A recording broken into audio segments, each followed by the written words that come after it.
Good morning guys. Ito po ang aking iba-vlog sa inyo. I-layout ko po yung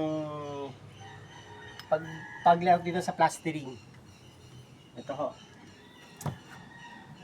Nagpako po dito ng dalawa. And then lalagyan ko po dito ng panse. Tapos lalagyan ko siya ng hulog. Hulugan ko. Para makuha natin kung ano ang hinihingi ng kapal ng palitada. Ayan o. Then, papakuan ko.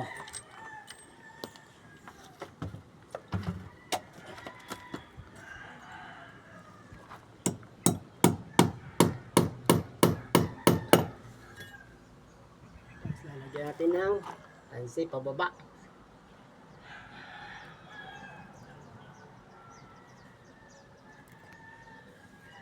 Ayan po. Ayan. Susukatin natin yung taas.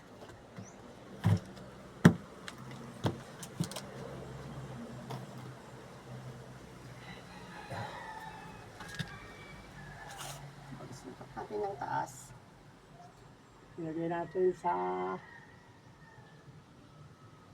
4 cm.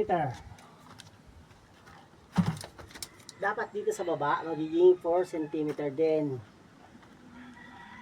Oops, kulang. I-adjust natin yan.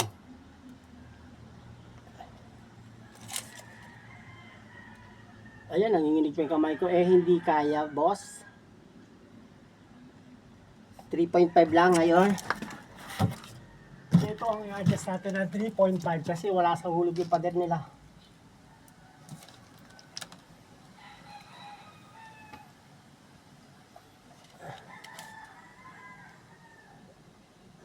Ayan. Okay, salamat.